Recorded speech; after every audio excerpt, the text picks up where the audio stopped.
আসসালামু আলাইকুম ওয়া রাহমাতুল্লাহি ওয়া বারাকাতুহু। নাহমাদুহু ওয়া নুসাল্লি আলা রাসূলিল কারীম, আম্মা বা'দ। আশা করি আমাদের দাওয়াত তাবলীগের আলমী ইজতেমা একেবারেই সন্নিকটে। 14, 15, 16 ফেব্রুয়ারি ইনশাআল্লাহ এইবার প্রথম লাইলাতুল বারাআতের মতো মুক্তির রাত, পবিত্র রাত, রহমত বরকতওয়ালা ক্ষমার রাত, এই রাত আমাদের ইজতেমার মধ্যে আমরা পেতে যাচ্ছি। তো দাওয়াত তাবলীগ এটা নবীওয়ালা কাজ, নবীওয়ালা মেহনত। এই মেহনতের উপরে ব্যাপক ফিতনা আসবে, ফাসাদ আসবে, ষড়যন্ত্র আসবে। এই সমস্ত কিছুকে পেরিয়ে আল্লাহ তাআলার কাছে কাবিলে কবুল হইতে হবে। আমি আজকে আপনাদের সামনে কিছু ফিতনার বিষয়ে রাসূলুল্লাহ সাল্লাল্লাহু আলাইহি ওয়াসাল্লামের আহাদিসে মুবারক থেকে কিছু কথাকে তুলে ধরার চেষ্টা করব। সুন্নত এবং সিরাতের কোনো বিকল্প নাই। যে কোনো মেহনত আল্লাহ তাআলার কাছে কবুল হইতে হলে সুন্নত এবং সিরাতের কোনো বিকল্প নাই। একটা মানুষ যদি মনে করে যে আমি একটা মেহনতকে দাঁড় করাবো, আমি একটা আওয়াজ দুনিয়াতে লাগাবো আর ওই আওয়াজটা নিজের মন মতো চালাবো, তাহলে এটা হয়তো সাময়িক কিছু ফায়দা হবে, দেশীয়, পারিবারিক, সামাজিক কিছু সাংগঠনিক ফায়দা হবে, কিন্তু আল্লাহ রাব্বুল ইজ্জতের দরবারে কাবিলে কবুল হবে না। ইউসুফ রহমতুল্লাহ আলাইহি তার বাবা ইলিয়াস রহমতুল্লাহকে জিজ্ঞাসা করেছিল, ইয়া রাসূলুল্লাহ, হে বাবা, আমি তো কুতুব হইতে চাই। তো ইউসুফ রহমতুল্লাহ আলাইহিকে তার বাবা ইলিয়াস রহমতুল্লাহ বলছিল যে প্রত্যেক জায়গায় সুন্নতকে জিন্দা করো, তাহলে তুমি কুতুব বনে যাবে। নিজে তার সন্তানকে বলছে যে তুমি কি কুতুব হইতে চাও? বলে যেটা কে না চায়, সবাই তো চায়। বলছে প্রত্যেকটা জায়গায় সুন্নতকে জিন্দা করো। ব্যক্তি জিন্দেগির মধ্যে, পারিবারিক জিন্দেগির মধ্যে, রাষ্ট্রীয় জিন্দেগির মধ্যে, সামাজিক জিন্দেগির মধ্যে প্রত্যেকটা জায়গায় সুন্নত চিন্তা করা। আর শেষ জামানাতে বুখারী এবং মুসলিম শরীফের যে দীর্ঘ লম্বা হাদিস আছে ফিতনা ফাসাদের, আব্দুল্লাহ ইবনে মাসউদ রাদিয়াল্লাহু তাআলা আনহু থেকে বর্ণিত হয়েছে, হযরত হুযায়ফা রাদিয়াল্লাহু তাআলা আনহু থেকে বর্ণিত হয়েছে। ফিতনা সম্পর্কে দীর্ঘ হাদিস, মঙ্গল অমঙ্গল সম্পর্কে দীর্ঘ যে হাদিস বর্ণিত হয়েছে, যে ফিতনা আসবে ধোঁয়ার মতো, ফিতনা আসবে অন্ধকারের মতো, ফিতনাকে বোঝাই মুশকিল হয়ে যাবে। মানুষ সে নিজে বলাই মুশকিল হয়ে যাবে যে আমি ফিতনার মধ্যে নিমজ্জিত নাই। কারণ এমন এমন সুরত হবে শেষ জামানাতে, ডিজিটাল সুরত হবে, অত্যাধুনিক কিছু সুরত হবে। শয়তান তার সর্বশক্তি দিয়ে সর্বনিকৃষ্ট সুরত ব্যবহার করবে শেষ জামানাতে। মানুষ তো মনে করবে আমি হকের উপর আছি, মানুষ তো মনে করবে আমি দ্বীনের উপরে আছি, কিন্তু সে সরাসরি ফিতনার মধ্যে সে নিমজ্জিত হয়ে যাবে। তো ওই জামানাতে ফিতনা থেকে বাঁচার জন্য একটাই রাস্তা, মুসলমানদের সংঘবদ্ধ কোনো জামাত, আর সেই জামাতের জিম্মাদার থাকে, সেই জামাতের সাথে জুড়ে যাওয়া। আর যদি না হয় অন্য ছোট ছোট বিক্ষিপ্ত জামাত, এগুলার সাথে আল্লাহ রাসূল জুড়তে বলেননি। বলছে যে হয় তুমি বনে জঙ্গলে পাহাড়ে গিয়ে সেখানে জিন্দেগি কাটিয়ে দাও, আর না হয় নিজ ঘরে দরজা জানালা বন্ধ করে জীবন কাটিয়ে দাও। এখান থেকে পরিষ্কার হয়ে যায় যে মুসলমানদের সংঘবদ্ধ কোনো জামাত এবং ওই জামাতে আমির, আলাইকুম বিল জামাত যেটা বলা হয়েছে, জামাতবদ্ধভাবে জীবনযাপন করা, এখানে আমির শর্ত। এখানে অটোমেটিকলি যারা ওলামায়ে কেরাম কোরআন হাদিসের এলেমের উসুল জানেন, হাদিসের পরিভাষাগত উসুল জানেন, তাদের কাছে স্পষ্ট। কিন্তু অনেকে এই বিষয়গুলোকে গোপন করে। যেমন আল্লাহ রাব্বুল আলামিন মাশওয়ারার কথা বলেছেন, ওয়াশাওয়িরহুম ফিল আমর ওয়া আমরুহুম শুরা বাইনাহুম। এইসব দলিল দিয়ে আজকে যারা আলমী সূরার পক্ষে সাফাই গাচ্ছে, আলমী সূরাকে প্রতিষ্ঠিত করতে চাচ্ছে, তারা মূলত কোরআন হাদিসকে গোপন করতেছে। কারণ আমরুহুম শুরা বাইনাহুম অথবা ওয়াশাউইরহুম ফিল আমর, এর মধ্যে আমির আছে। কারণ মাশওয়ারা কাকে দিবেন, পরামর্শ কাকে দিবেন? শুরা বলা হয় পরামর্শ, যিনি পরামর্শ দিবেন রাসূলুল্লাহ সাল্লাল্লাহু আলাইহি ওয়াসাল্লামের স্পষ্ট কথাকে এবং কোরআনে পাকের স্পষ্ট কথাকে জানার পরেও গোপন করা হচ্ছে আলমী শুরাকে প্রতিষ্ঠিত করার জন্য। কিন্তু ওখানে স্পষ্ট আমির বাধ্যতামূলক, আমির ওখানে বাস্তব দিক থেকে এবং প্রত্যক্ষভাবে পরোক্ষভাবে ওখানে আমির অবশ্যই, ওখানে আমিরের সাথে তাকে মাশওয়ারা দিবেন। আপনি পরামর্শ কাকে দিবেন যদি আমির না থাকে? আমির তো আছেই, ওয়াশাউইরহুম ফিল আমর, অথবা আমরুহুম শুরা বাইনাহুম, এর মধ্যে আমির অবশ্যই আমির রয়েছে। আমিরের কাছেই ফয়সালা দেওয়া হয়, মানে মাশওয়ারা দেওয়া হয়, পরামর্শ দেওয়া হয়। ঠিক তদরূপ এই যে জামাত, মুসলমানদের জামাত, মুসলমান জামাতবদ্ধভাবে থাকো, আল জামায়াতু রাহমা ওয়াল ফুরকাতু আযাব ওয়াতাসিমু বিহাবলিল্লাহি জামিয়া, এই জামাতবদ্ধভাবে থাকতে বলা হয়েছে।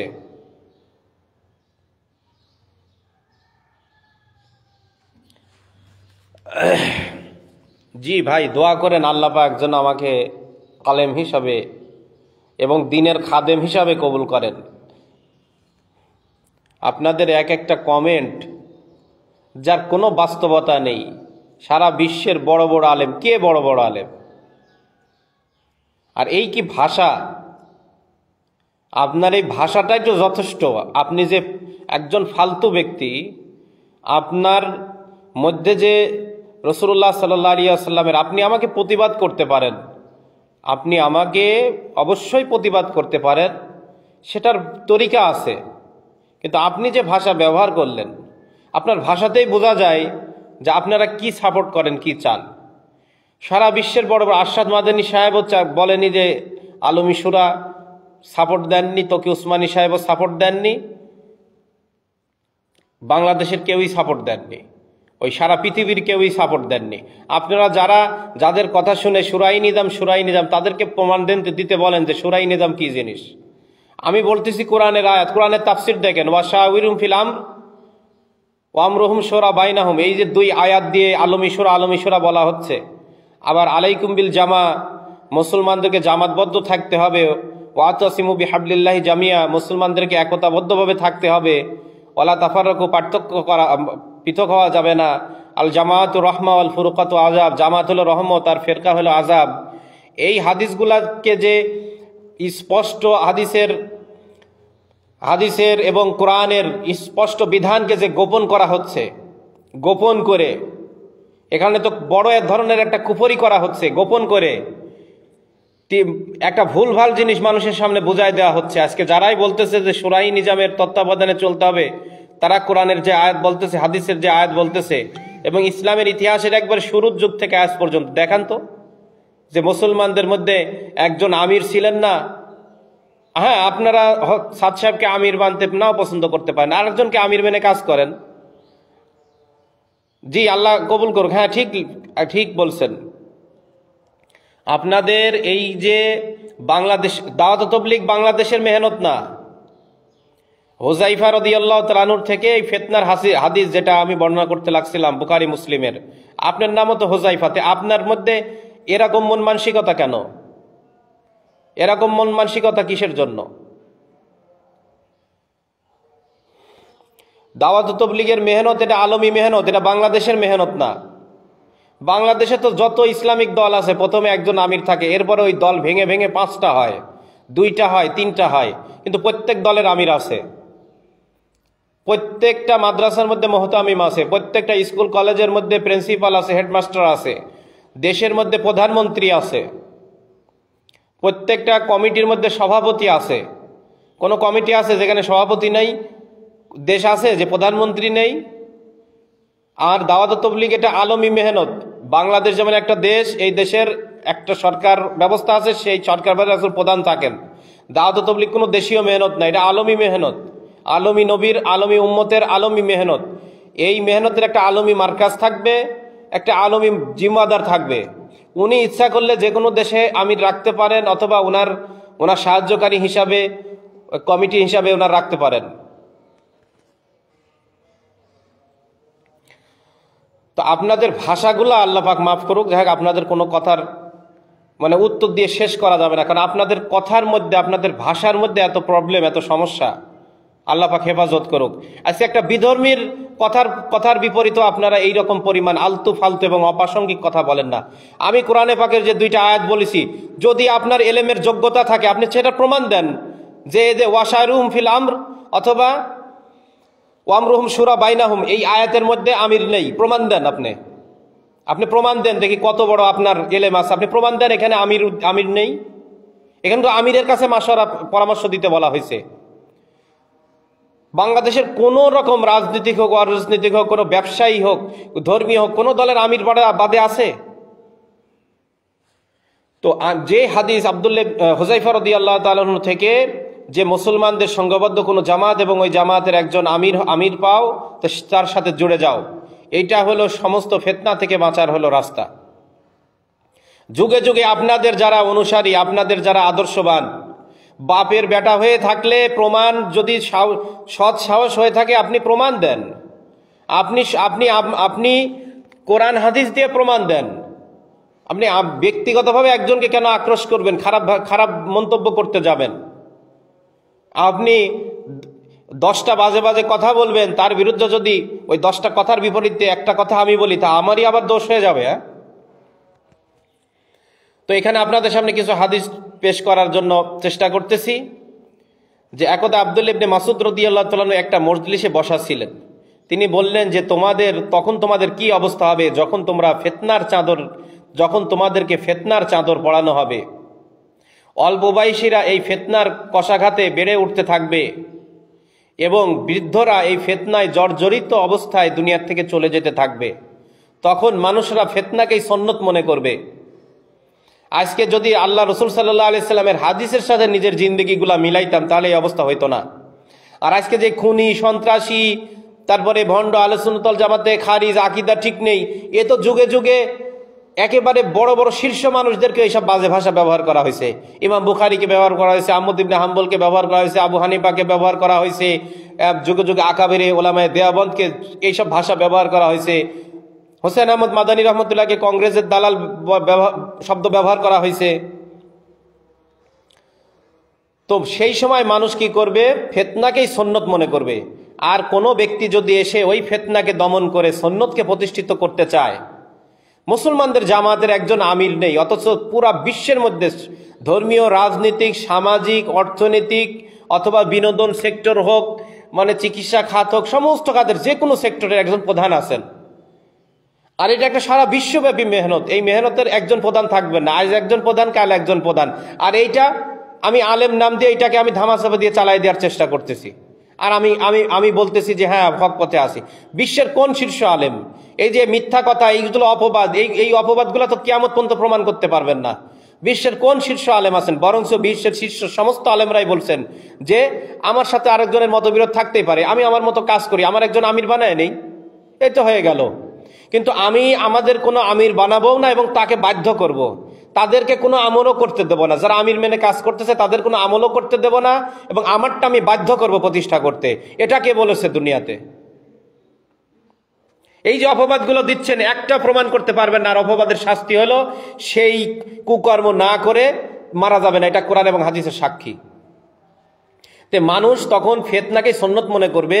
আর ওই সময় যদি কেউ ফিতনাকে দমন করে সুন্নত প্রতিষ্ঠিত করতে আসে, তখন মানুষজন বলা বলি করবে যে আরে তোমাদের এত বড় সাহস হলো, তোমরা সুন্নতের মধ্যে পরিবর্তন করতে চাচ্ছ। মানে মানুষ ফিতনাকে দিন মনে করতে করতে করতে করতে এমন অবস্থায় যাবে, ওই সময় যে আপনি সত্য কথা, আপনি এখন ইমারতের কথা বলতেছেন, এক আমিরের কথা বলতেছেন, তখন বলতেছে তোমার আমিরের এই দোষ, এই দোষ, এই দোষ। এটা ওসমান রাদিয়াল্লাহু তাআলা আনহুকে বলা হয়েছে, এটা ইমাম বুখারীকে বলা হয়েছে, দুনিয়ার কাউকে ছাড়া হয়নি। নবীদের সম্পর্কে বলা হয়েছে, আর মানুষ খুঁজে পায়নি এই ব্যক্তিকে নবী বানাইছে, এই সেই হ্যান ত্যান কত কথা বলা হয়েছে। তো এই যে যারা শয়তানের ওহী মানে আর যারা নফসকে রব বানায় নিছে, তাদের দ্বারা সবকিছু সম্ভব। তাদের দ্বারা সবকিছু সম্ভব। ইমাম বুখারী রাহমাতুল্লাহ আলাইহি শুধু ইমাম মুসলিম ছাড়া একজনও ওনার পক্ষে কথা বলেননি ওই সময়। সবাই ভয়ে চুপ ছিলেন, সবাই মৌন দুর্বলতার মৌন সম্মতি অর্জন ইয়েতে ছিলেন। আহমদ ইবনে হাম্বলির সময় বড় বড় খেলাফার যুগে মুসলমানদের আজকে খেলাফা নাই কেন? এই সন্ত্রাসী, এই কুচক্র, এই জাসুস, গুপ্তচর এবং বিশ্বাসঘাতক মুনাফেক যারা নিজেদের স্বার্থসিদ্ধি হাসিল করার জন্য, নিজেদের ক্ষমতা, পদ, পোস্ট এবং বাতিলের থেকে তারা বড় একটা পজিশন পাওয়ার জন্য তারা এই সত্যকে গোপন করে এই বাতিলের সাথে, ইহুদি খ্রিস্টানের সাথে হাত মিলায় মুসলমানদের খেলাফা ধ্বংস করেছে, মুসলমানের আমিরের বিরুদ্ধে লাগছে। কারণ পৃথিবীতে যত যারাই আমির ছিল, কেউ কিন্তু নবীগণ ছাড়া কেউ ভুলের ঊর্ধ্বে না। তো আমিরদের বিরুদ্ধে খেলা শুরু করে দিয়েছে। আর ইসলামিক ইতিহাসগুলা আপনাদের সামনে আছে, ইসলামিক ইতিহাসগুলো আপনাদের সামনে স্পষ্টভাবে আছে।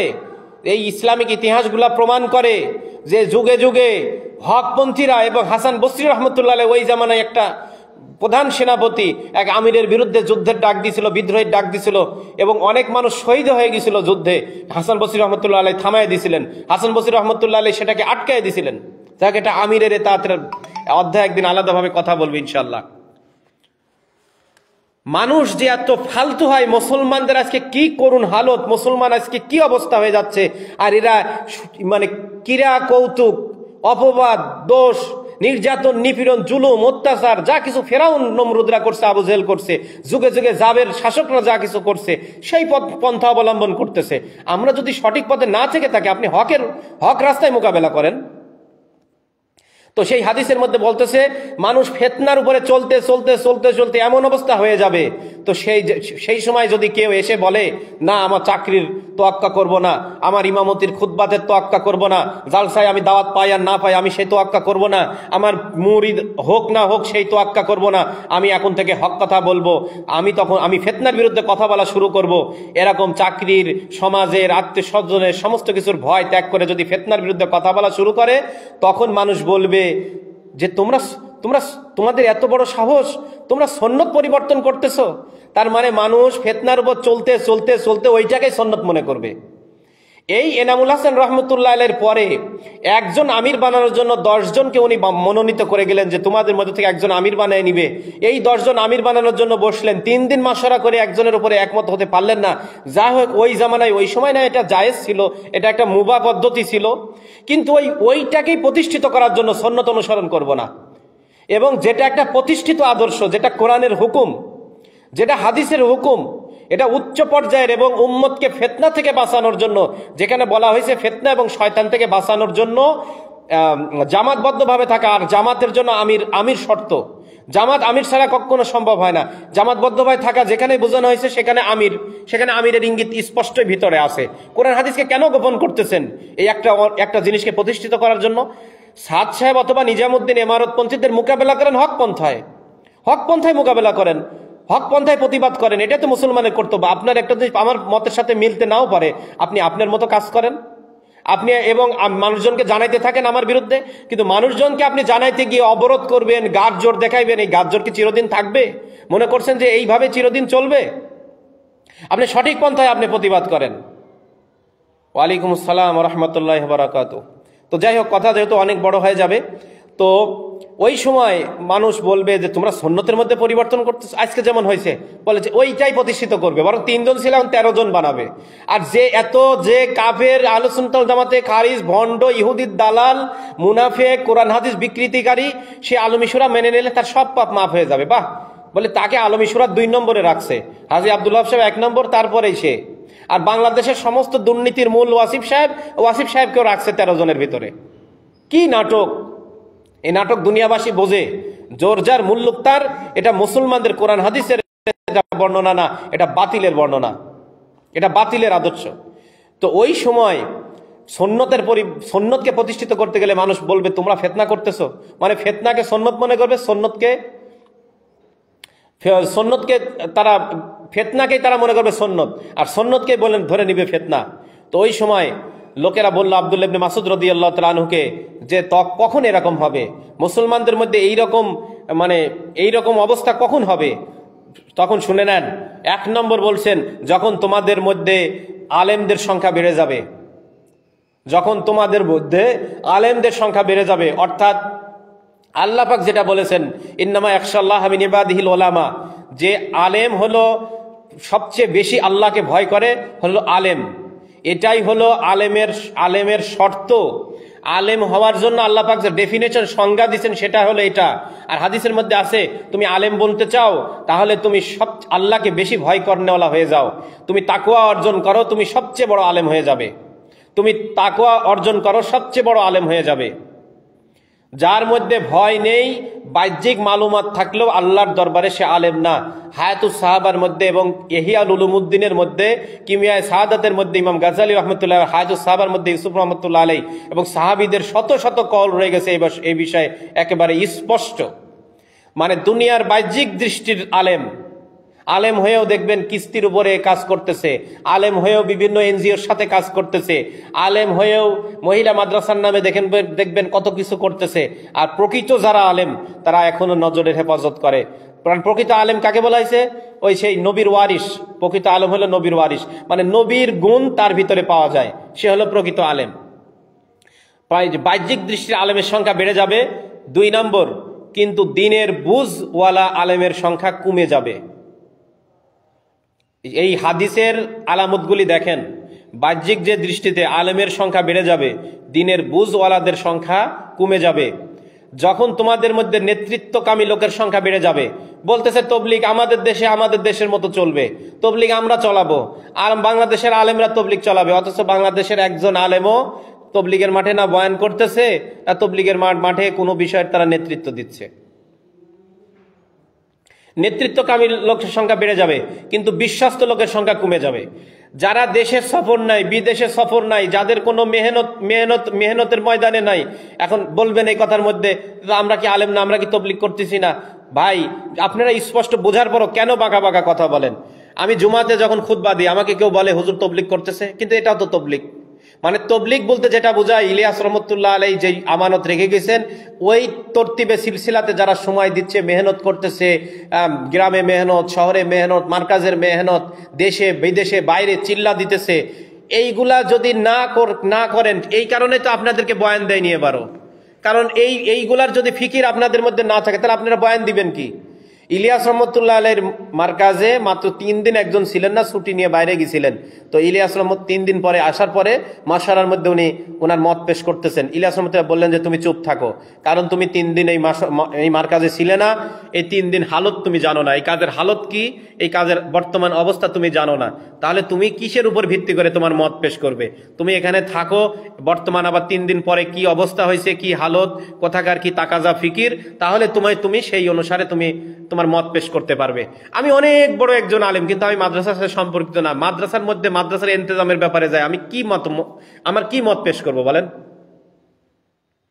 আমি কি, যারা হেফজখানার পড়ানোর সম্পর্কে অভিজ্ঞ, যারা হুফাজের ট্রেনিং নেয়নি, তারা হুফাজের ব্যাপারে কি মত পেশ করবে? তারা হুফাজের সিস্টেম অনুসারে কিভাবে পড়াতে পারবে?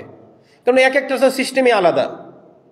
একটা কওমি মাদ্রাসা কিতাবখানায় গেলে যদি ফতোয়ার জন্য যাওয়া হয়, তাহলে ইফতাখানায় পাঠিয়ে দেয়, তারপর আবার বলে যে বিষয়ে, কোন বিষয়ে ফতোয়া, ওই জমি জাতির ব্যাপারে অথবা তালাকের ব্যাপারে, এই বিষয়ে অভিজ্ঞ মুফতির কাছে পাঠিয়ে দেওয়া হয়। কেন সবাই কেন বলতে পারে না? কারণ যার যার বিভাগই আলাদা। তো নেতৃত্বকামী লোকের সংখ্যা বেড়ে যাবে, বিশ্বস্ত লোকের সংখ্যা কমে যাবে। তবলিগ একটা আলমী মেহনত। এরপরে যখন দুনিয়া কামাইয়ের উদ্দেশ্যে দ্বীনি ইলম হাসিল করা হবে, এটা আল্লাহ রসুল বলে গেছে, যে বললেই তখন উল্টা পাল্টা। কেন আপনারা নিজেদের ঘাড়ে কেন নেন?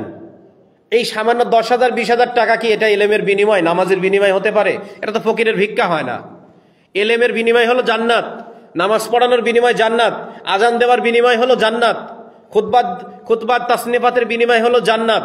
এই সামান্য কিছুকে আপনারা বিনিময় মনে করে, এই যেই হাদিসগুলা আছে বিনিময়ের, এই হাদিসগুলা যদি কোনো হুজুর বলে আপনাদের গায়ে লাগে কেন? তাহলে আপনারা কি বিনিময় মনে করে করেন?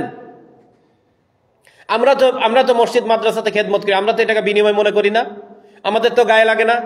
বরঞ্চ ভয় হয় যে যাই যতটুকু বেতন পাচ্ছি, এটা সঠিকভাবে মানে আমানত আদায় হচ্ছে কিনা, নিজের কুমা হচ্ছে কিনা, এটার সম্পর্কে আবার আল্লাহ পাক ধরবেন কিনা, যে বেতন তো নিছিলি কিন্তু ঠিকভাবে তো দায়িত্ব আদায় করিস না, এটা তার ভয় হওয়া উচিত। তো বলতেছে যখন দুনিয়া কামায়ের উদ্দেশ্যে দ্বীনি ইলম শিক্ষা করা হবে, দুনিয়া কামায়ের উদ্দেশ্যে দ্বীনি ইলম শিক্ষা করা হবে, আর 6 নম্বর, যখন আখিরাতের আমল দিয়ে দুনিয়া গ্রহণ করা হবে। আমি এই 6টা গুণ আবারও বলতেছি। যখন তোমাদের মাঝে আলেমের সংখ্যা বেড়ে যাবে, কিন্তু দিনের বুঝওয়ালা মানুষের সংখ্যা কমে যাবে। আর যখন তোমাদের মাঝে নেতৃত্বকামী লোকের সংখ্যা বেড়ে যাবে, কিন্তু বিশ্বস্ত লোকের সংখ্যা কমে যাবে। আর তারপরে যখন তোমাদের মধ্যে দুনিয়া কামায়ের উদ্দেশ্যে এলেম শিক্ষা করা হবে। আর 6 নম্বর, আখিরাতের আমল দিয়ে দুনিয়া গ্রহণ করা হবে। এটা হলো মুসান্নাফে আব্দুর রাজ্জাকের 11 নম্বর খণ্ড 20,742 নম্বর হাদিস। মুসান্নাফে ইবনে আব্দুর রাজ্জাকের 11 নম্বর খণ্ড 20,742 নম্বর হাদিস। তারগিবের প্রথম খণ্ডের 82 নম্বর পৃষ্ঠা, জামিউল বয়ানুল ইলমি প্রথম খণ্ডের 188। এবার আরেকটা হাদিস আপনাদের সামনে পেশ করি। হযরত হুযায়ফা রাদিয়াল্লাহু তাআলা আনহু, উনি এক মসজিদে প্রবেশ করলেন। সেখানে কিছু লোক এলেম শিখছিল। কিছু লোক, তিনি আফসোস করে বললেন, হায়, তোমরা যদি সঠিক পথের উপর থাকতে, তোমরা অনেক দূরের জিনিসকে নিজেদের উপর আবশ্যক করে নিয়েছো। ওই যে রাশিয়াতে যখন মানে ইসলামের মার্কাজ, রাশিয়া, তাশকান্ত, সমরকান্ত, কাজাকিস্তান, উজবেকিস্তান, তাজিকিস্তান, যখন এখানে মানে বাতিলের স্টিম রোলার চলতেছে, তখন মুসলমানরা বিভিন্ন আলতু ফালতু বিষয় নিয়ে বাহাসের মধ্যে ব্যস্ত। আজকে দেখেন না, বাহাসের নামে হাদিসকে অস্বীকার করা হচ্ছে, বাহাসের নামে ইমামদেরকে তুচ্ছতাচ্ছিল্য করা হচ্ছে, বাহাসের নামে সাহাবীদের মতকে তুচ্ছতাচ্ছিল্য করা হচ্ছে। আর বাহাস করে করে মুসলমান একে অন্যের বিরুদ্ধে টুকরা টুকরা হয়ে যাচ্ছে। হ্যাঁ, আমাদের পূর্বপুরুষরা অমুসলিমদের বিরুদ্ধে সত্যকে উপস্থাপন করার জন্য, নাস্তিকের বিরুদ্ধে সত্যকে উপস্থাপন করার জন্য বাহাস করছে। আর নিজেদের মধ্যে একাধিক মত ছিল, কিন্তু তারা একসাথে সাহাবা ইকরামের যুগ থেকে একসাথে নামাজ পড়ছে, একসাথে আমল করছে, একসাথে মেহনত করছে, এক ফিকির ছিল, একসাথে জিহাদ করছে। কিন্তু এখন দাওয়াত তাবলীগের মেহনতের দ্বারা আবার 4 মাযহাব, আলে হাদিস এবং সমস্ত রাজনৈতিক, ধর্মীয়, সামাজিক সমস্ত মানুষকে এক প্লেটে আনার ফিকির করা হচ্ছে, উম্মতকে এক করার। আল জামাআতু রাহমা আল ফুরুকাতু আযাব, আলাইকুম বিল জামা ওয়াতাসিমু বিহাবলিল্লাহি জামিয়া, এই কথার উপরে জুমানো হচ্ছে উম্মতকে। আতিউল্লাহ আতিউর রাসূল ওয়া উলিল আমরি মিনকুমের উপর জমা হচ্ছে। ফাইন তানাযাতুম ফি শাইইন ফারুদ্দু ইলা আল্লাহি ওয়া রাসূলিহি, সমস্ত সমস্যার সমাধান আল্লাহ এবং রাসূলের সাহাবীদের আদর্শের উপর, মানা আলাইহি ওয়া আসহাবির উপর জমানো হচ্ছে। আলাইকুম বিসুন্নাহ ওয়া সুন্নাতিল খুলাফায়ে রাশিদিনের উপরে জমানো হচ্ছে। সাহাবীদের আদর্শের উপর, রাসূলের আদর্শের উপরে জমে যাওয়ার দাওয়াত দেওয়া হচ্ছে। সমস্ত মত পথকে পিছনে ফেলে সাহাবী এবং রাসূলের আদর্শের উপরে উম্মত জমবে, তাছাড়া আর কোনো রাস্তা নেই। তখন এই যে হুযায়ফা রাদিয়াল্লাহু আনহু বলছেন, মানে আমরা জরুরিয়াতের দিন শিখার ব্যতি থেকে বিভিন্ন অপ্রয়োজনীয় বিষয় নিয়ে আমরা এলেমে দিনের পর দিন ঝড়গা ঝাঁটি, মানে আমরা নিজেকে প্রতিষ্ঠিত করতে চাই যে আমরা কত বড় এলেমওয়ালা। এই কথা বলে তিনি আমাদের মধ্যে এসে বসলেন, বলতেছেন তিনি আমাদের মধ্যে এসে বসলেন আর বলতেছেন, আমরা সেই সাহাবায়ে কিরামের কওম, আমরা সেই সাহাবায়ে কিরামের কওম যারা এলেম শিখার আগে ঈমান শিখেছি। দেখেন, আজকে একটা হুজুর প্রকাশ্যে এসে বললেন যে আগে এলেম পরে ঈমান, তার বিরুদ্ধে কোনো আন্দোলন নেই, তাকে রুজু করতে বলা হয় নাই। এবং যে আরবিতে হাদিস বানায় বলছে, মান কাযিবা আলাইহি মুতাআম্মিদান ফালিয়াতাবাওয়া মাকআদাহু মিনান নার, যে হাদিস বানায় বলে সে হলো জাহান্নামে যাবে। রাসূলের কথাকে একটু কম বেশি করে বললে জাহান্নামে যাবে, আর হাদিস বানায় বলতেছে। এবং সেই আজকে স্পষ্টভাবে মাওলানা সাদ সাহেবের অনুসারীরা কাফের কাফের কাফের এইভাবে জনগণকে দিয়ে বলাইতেছে, তার সম্পর্কে কিছু নেই। কারণ সে যে আমাদের লোক, মানে আমার পক্ষে কেউ হলে সে ভুল বললেও দোষ নাই, আর আমার বিপক্ষে কেউ বললে সে যদি সঠিকও বলে তার দোষ। মানে নিজের বেলায় আরাম, অন্যের বেলায় হারাম। বলতেছে অতি সত্বর এমন এক কওম আসবে যারা ঈমান শিখার আগে এলেম শিখবে। আজকে তো সেই অবস্থা, ঈমান শিখার আগে এলেম শিখবে। কিন্তু আমরা ওই সাহাবায়ে কিরামের কওম ছিলাম যারা এলেম শিখার আগে আমরা ঈমান শিখেছি। তো লোকদের মধ্যে একজন বললেন যে তাহলে কি এটা ফিতনা, তাহলে কি এটা ফিতনা? তার মানে হযরত হুযায়ফা রাদিয়াল্লাহু আনহু বললেন যে এটা অবশ্যই ফিতনা। কারণ ঈমান ছাড়া এলেম আজকে স্পষ্ট চোখের সামনে দেখা যাচ্ছে। সারা বছর দাড়ি কাটতেছে, দাড়ি ছোট ছোট করে কাটতেছে, অন্যায় অবিচার, প্রেম প্রীতি, বিভিন্ন আড্ডা ফাজলামু সমস্ত কিছুর মধ্যে লিপ্ত। তারাবির সময় আসলে দাড়ি রেখে দিয়ে তারাবির নামাজ পড়ায়, মোটা অঙ্কের একটা টাকা ইনকাম করে বড় একটা মোবাইল কিনে বাস। পাঞ্জাবি পকেটের পিছনে, পাঞ্জাবিগুলা পিছনে ব্যাগের মধ্যে রেখে সিনেমা হলের মধ্যে এবং বিভিন্ন পার্কের মধ্যে দেখা যাচ্ছে যে একই অবস্থা। মানে সাধারণ জেনারেল স্কুলে ছাত্রছাত্রী আর এরকমের একই অবস্থা। তারা যেরকম আড্ডা মারে, বিভিন্ন জায়গায় ঘুরতে যায়, বেড়াইতে যায়, বিভিন্ন রং তামাশা। নবীর সিফত কি এটা ছিল?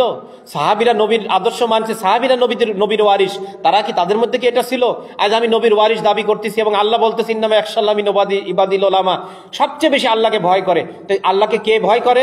যে গুনাহ থেকে বিরত থাকে। তাকওয়া হলো পরহেজগার মানে কি? আল্লাহর নিষিদ্ধ কাজ থেকে, আল্লাহ রসুলের নিষিদ্ধ কাজ থেকে।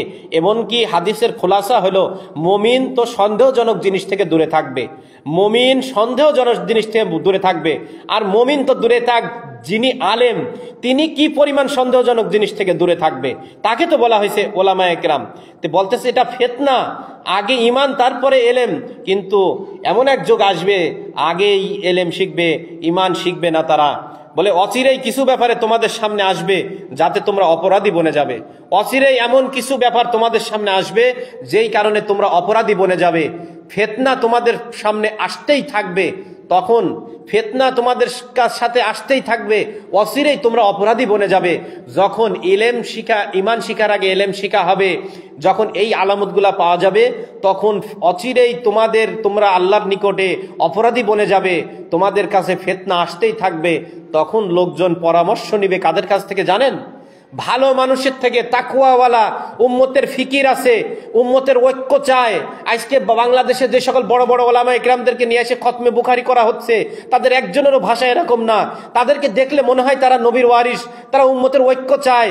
তারা মানে কথায় টু কথায় একজনকে কাফের, একজনকে দোষ দেয় না, একজনের উপরে আরেকজনের অপরাধ চাপায়া দেয় না। নিজের মতের বিরুদ্ধে হলেই তাকে বাতিল বলে না, নিজের মতের বিরুদ্ধে হলেই তাকে সমস্ত দোষ চাপায়া দেয় না। তারা কি করে? উম্মতের ঐক্যের কথা বলে। তারা বলে যার যার মতো শেষে চলো, সবাই সবাইকে সাহায্য করো, কেউ কাউকে বাধা দিও না। তাহলে আমরা তো সেই সকল আলেম যারা নবীর ওয়ারিস, তাদের পায়ের জুতা টানার জন্য সমস্ত জীবন কুরবানি করতে তৈয়ার, তাদের পা পরিষ্কার করে দেওয়ার জন্য সমস্ত নিজের হাত দিয়ে, নিজের জিহ্বা দিয়ে পরিষ্কার করে দেওয়ার জন্য তৈয়ার, তাদের জন্য জীবনকে ওয়াকফ করার জন্য তৈয়ার, ওয়াকফ করার জন্য তৈয়ার। আজকে এই মেহনতের দ্বারা আমাদের ছেলেপেলেদেরকে আমরা ডাক্তার ইঞ্জিনিয়ার না বানিয়ে, আজকে আমি একটা মসজিদে খেদমত করতেছি, আজকে হাজারো মানুষের সামনে বিভিন্ন সময় মাহফিলের মধ্যে কথা বলি, এই তবলিগের মেহনতের ওসিলায়। না হলে আজকে কোথায় পড়ে থাকতাম? আজকে মাদ্রাসায় আসা, আজকে দিনের এলেম শিক্ষা করা, এই দাওয়াত তবলিগের মেহনতের ওসিলায়। একজন জেনারেল শিক্ষিত প্রফেসর আমাকে দাওয়াত দিয়ে এই পথে নিয়ে আসছে। আমার কাছে পৃথিবীর অন্য কেউ আসে নাই। এবং আমাদের ছেলে পেলে আজকে মাদ্রাসায় পড়াইলে ভাত নাই, ভিক্ষি নাই, গরিব মানুষ, চায় চিনতে খাওয়া লাগে, সবসময় নুন আনতে পান্তা ফুরায়। তারপরেও বড় বড় ডাক্তার, ইঞ্জিনিয়ার, বড় বড় ব্যবসায়িকরা তাদের ছেলে পেলেদেরকে হাফেজ আলেম বানাচ্ছে। তাহলে আলেম বিদ্বেষী হওয়ার জন্য মাদ্রাসা প্রতিষ্ঠিত করছে। বাংলাদেশের শত শত মাদ্রাসা তবলিগওয়ালাদের টাকা পয়সা চলে। বিদেশে তবলিগের সাথীরা থাকে, মোটা অঙ্কের টাকা পয়সা তারা দেয়। দেশ বিশ্বের বিভিন্ন জায়গায় মাদ্রাসা করছে, বড় বড় মসজিদ, ইসলামিক সেন্টার করছে তবলিগের লোকজন। বলে যে যখন এরকম তোমরা ফিতনা শুরু করে দিবে, তখন তোমাদের নিকট একের পর এক তোমরা বিপদ আপদ আসতে থাকবে, তোমরা অপরাধী বলে যাবে। তখন লোকজন পরামর্শ নিবে কার থেকে? একজন হলো অক্ষম হবে, আর একজন অসৎ ধর্ম ব্যবসায়ী ওলামায়ে সু, যারা উম্মতের মধ্যে কখনো শান্তি চায় না যে এখন উম্মতের মধ্যে ঐক্য হয়ে যাবে, তাহলে এখন উম্মতকে উস্কানি দিয়ে, হুমকি দিয়ে, উম্মতকে উগ্র করে, উম্মতকে জ্বালায় কিভাবে উম্মতকে টুকরা টুকরা করে রাখা যায়, এরকম মানুষকে পরামর্শ নিবে, মুরব্বী বানাবে। আর আরেকজনকে বানাবে, আরেকজন মুরব্বী হবে অক্ষম, মানে সে সবকিছু জানার পরেও কিছু করতে পারবে না, সে ওই হু ধরে যাবে, হক কথা বললেই তার সমস্যা। এক অক্ষমকে মুরব্বী বানাবে, আর এক অসৎকে মুরব্বী বানাবে। এটা মুসান্নাফে ইবনে আবি শাইবার 36,439 নম্বর হাদিস। মুসান্নাফে ইবনে আবি শাইবার 36,439 নম্বর হাদিস। এরপরে একটা আশ্চর্য মারাত্মক হাদিস বলে আপনাদেরকে আমি ইনশাআল্লাহ আমার কথা আজকে শেষ করব, আজকের প্রসঙ্গ শেষ করব ইনশাআল্লাহ। সেটা হলো হযরত হুযায়ফা রাদিয়াল্লাহু তাআলা থেকে আর একটা হাদিস বর্ণিত হয়েছে। আমি বললাম যে ইয়া রাসূলুল্লাহ, পৃথিবীর মধ্যে সবচেয়ে শ্রেষ্ঠ কাজ তো দুইটি কাজ, পৃথিবীর মধ্যে সবচেয়ে শ্রেষ্ঠ কাজ হলো দুইটি। একটা হলো তা'মুরুনা বিল মারুফ ওয়া তানহাউনা আনিল মুনকার, তাওসিবিল হক, তাওসিবিস সবর। একটা হলো সৎ কাজের আদেশ করা, অসৎ কাজে নিষেধ করা। এটা হলো পৃথিবীর মধ্যে সবচেয়ে বড় দুইটা শ্রেষ্ঠ কাজ। ওয়া মান আহসানু কাওলাম মিম্মান দাআ ইলাল্লাহি ওয়া আমিলা সালিহান ওয়া ক্বালা ইন্নানি মিনাল মুসলিমিন। তারপরে কুল হাযিহি সাবিলি আদউ ইলাল্লাহ আলা বাসিরাতিন আলা মান ইত্তাবানি, এরপরে কুনতুম খায়রা উম্মাতিন উখরিজাত লিন-নাস এই আয়াতে, তারপরে ওয়ালতাকুম মিনকুম উম্মাতুন ইয়াদউনা ইলাল খায়র এই আয়াতের মধ্যে, এরকম বিভিন্ন আয়াতের মধ্যে ওয়াহমুর আহলাকা বিস-সালাতি ওয়াসতাবির আলাইহা, কোরআনে পাকে এরকম শত শত অগণিত আয়াতের মধ্যে এবং হাদিসের মধ্যে সর্বশ্রেষ্ঠ কাজ বলে যে এই সৎ কাজে আদেশ অসৎ কাজে নিষেধ যখন বন্ধ হয়ে যাবে তখন তোমরা এরকম আল্লাহর কাছ থেকে সাহায্য পাবে না, তোমাদের বুজুর্গদের থেকে দোয়া করলে দোয়া কবুল হবে না, তোমাদের উপর জালেম শাসক নিযুক্ত করে দেওয়া হবে। বাতিলের সবচেয়ে বড় চক্রান্ত এই কাজকে বন্ধ করে দাও। কারণ নিজামুদ্দিন ওয়ালাদের জামাত বাড়াই মনে করেন যে 5,000 আর তাদের সারা বছরে জামাত বাড়াই হচ্ছে 1,000। তাহলে এই যে আমাদের এলাকাতেই দেখি পরে 1 বছর চলে যায় কোনো জামাত আসে না তাদের, কিন্তু নিজামুদ্দিন ওয়ালাদের দেশি বিদেশি জামাত আসতেই আসতে তাহলে জামাত বন্ধ, আল্লাহর রাস্তায় দাওয়াত বন্ধ, মসজিদ আবাদির মেহনত বন্ধ। কারণ জামাত ছাড়া মসজিদ খোলা থাকে না, জামাত চলে যায় মসজিদ বন্ধ, হুজুর নামাজ পড়েই চলে যাচ্ছে, হুজুরের আমরা বেতন দেই, ফকিরের ভিক্ষা হয় না, হুজুর বাধ্য হয়ে দোকানদারি করে, হুজুর বাধ্য হয়ে ব্যবসা করতে যায়, হুজুর বাধ্য হয়ে অন্যদিকে তাকায় থাকে কবে কে দোয়ার মাহফিল বলবে, কার খয়রাত হবে, কোথায় আমাকে জালসায় ডাকবে। কারণ তার তো সংসার আছে, তার তো পেট আছে, তো মসজিদের মধ্যে সে সময় দিতে পারে না। তো বছরের পর বছর কোনো এলেমের মজলিস নাই, দিনের মজলিস নাই, কোরআন শিখানো নাই। যেসব এলাকার মধ্যে তবলিগের মেহনত ব্যাপক আছে সেখানে এরকম মক্তব ভালোভাবে প্রতিষ্ঠিত আছে, বয়স্কদের জন্য কোরআন শিক্ষার ব্যবস্থা, ওলামা ইকরামকে হাদিয়া তোফা দেওয়া, অনেক কাজ হইতেছে ইল্লা মাশাআল্লাহ। তো এই সবচেয়ে বড় জগতের 2টা শ্রেষ্ঠ কাজ, সৎ কাজে আদেশ অসৎ কাজে নিষেধ, এই কাজ কখন ছেড়ে দিবে? মানে হুযায়ফা রাদিয়াল্লাহু তাআলা খালি নেগেটিভ গুলা প্রশ্ন করে করে যাতে কিয়ামত পর্যন্ত উম্মত এগুলা জানতে পারে আর যাতে এই ফিতনা থেকে বেঁচে থাকতে পারে, এর জন্য ওনাকে রহস্যবিদ সাহেবুস সির বলা হয়তো, আরো অনেক উপাধি ওনার ছিল। তো বলছে জগতের সবচেয়ে শ্রেষ্ঠ কাজ হলো এই দুইটা কাজ কখন ছেড়ে দিবে উম্মত? তো রাসূলুল্লাহ সাল্লাল্লাহু আলাইহি ওয়াসাল্লাম কি বলছেন দেখেন, এক হাদিসের মধ্যে আছে বনি ইসরাইল যেমন গোমরাহির মধ্যে মিলে গিয়েছিল, আমার উম্মত ওই রকম মিলে যাবে।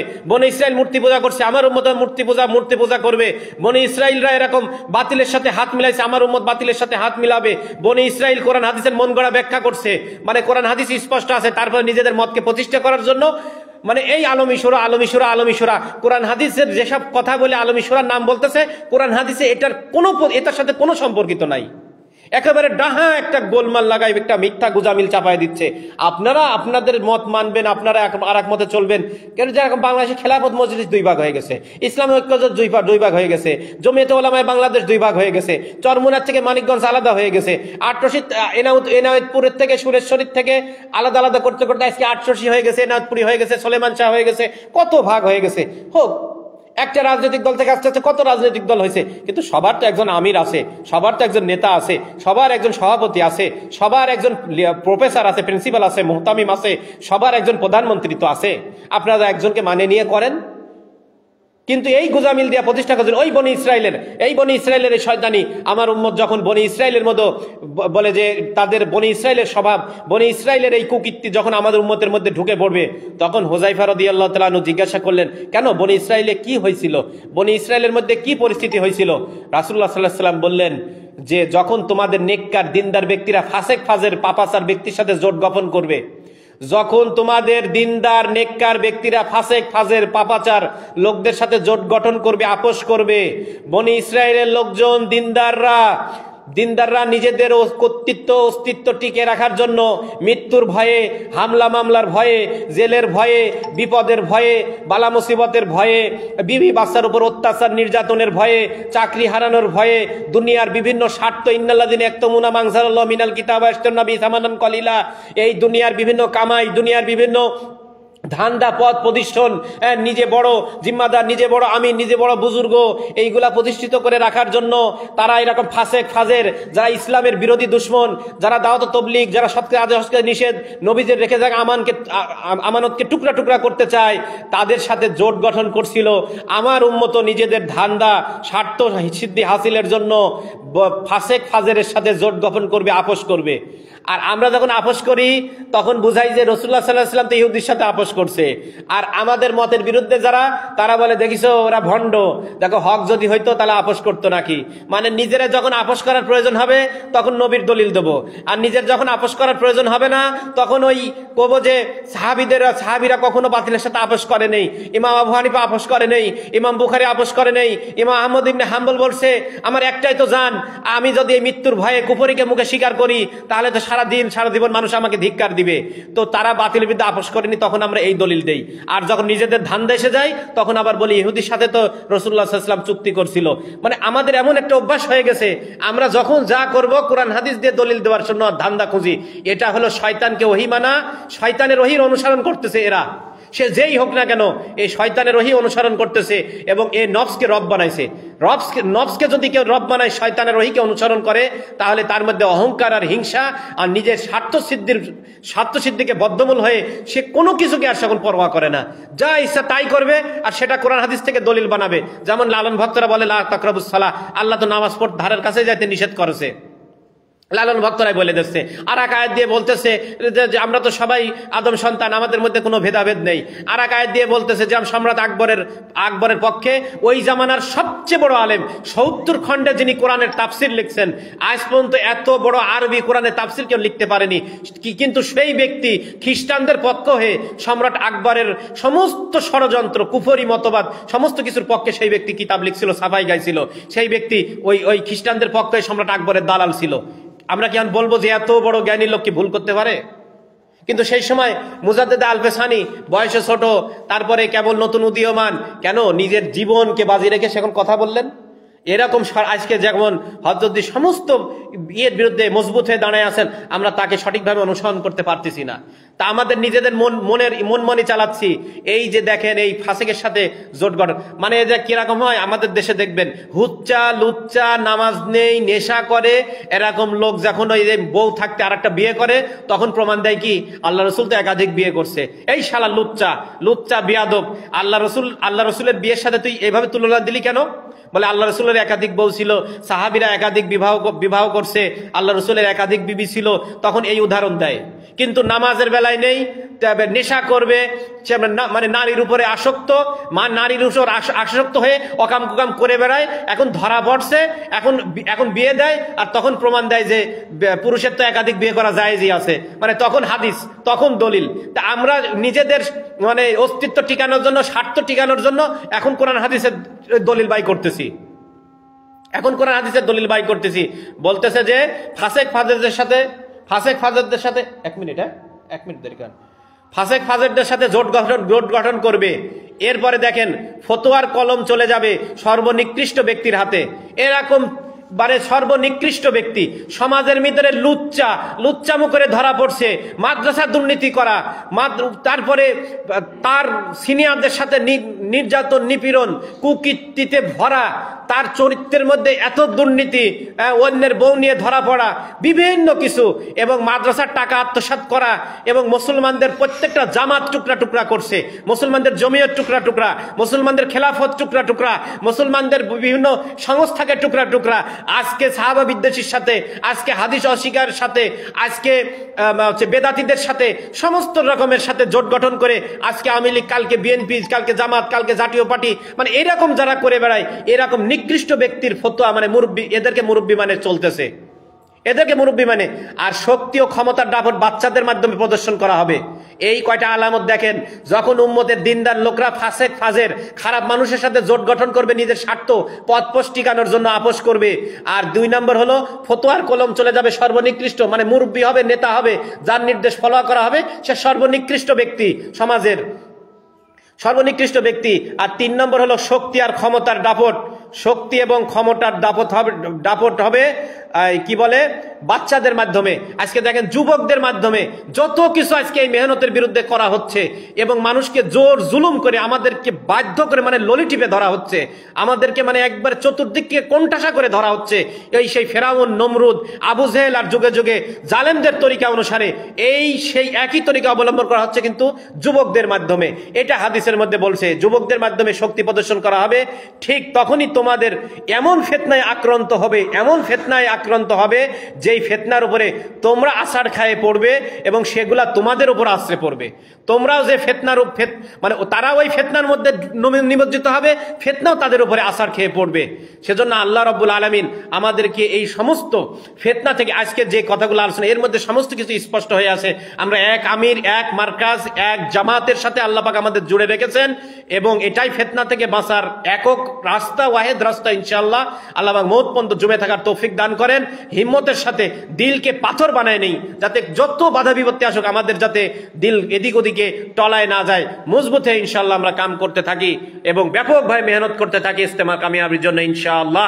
আর চোখের পানি ফেলে ফেলে তাহাজ্জুদ পড়ে পড়ে আল্লাহ এই কামকে ভিতর থেকে বাইরে থেকে যারা ষড়যন্ত্র করে ধ্বংস করার চেষ্টা করতেছে, আল্লাহ আপনি তাদেরকে কঠিনভাবে পর্যদস্ত করেন, আপনি তাদেরকে হেদায়েত দেন, না হলে এদের হাত থেকে এই কামকে আল্লাহ হেফাজত করেন। কারণ একদিন এই ফিতনা থাকা মানে এই দাওয়াত তাবলীগের ওসিলায় সারা দুনিয়াতে কোটি কোটি যে খায়ের হয়তো ওই খায়ের থেকে উম্মতকে টুকরা টুকরা করা হচ্ছে, যা একজনের ক্ষতির কারণে পুরা এই কুচক্রকারীদের জাহান্নামে যাওয়ার জন্য, ধ্বংসের জন্য যথেষ্ট। এত বড় নিকৃষ্ট কাজ করতেছে এরা, এদেরকে আল্লাহ পাক যেন হেদায়েত দেয়, আর হেদায়েত না থাকলে এদের হাত থেকে এই কামকে আল্লাহ হেফাজত করেন। সে যেই হোক না কেন, আমি হোক না কেন, এই ষড়যন্ত্রকারীদের হাত থেকে যেন আল্লাহ পাক হেফাজত করেন। সেজন্য সবাই ইনশাআল্লাহ দোয়া করেন আর জানতর মেহনত করেন। 14, 15, 16 ইনশাআল্লাহ আল্লাহ পাক আমাদের সবাইকে তৌফিক দান করেন। আমিন। আসসালামু আলাইকুম ওয়া রাহমাতুল্লাহি ওয়া বারাকাতুহু।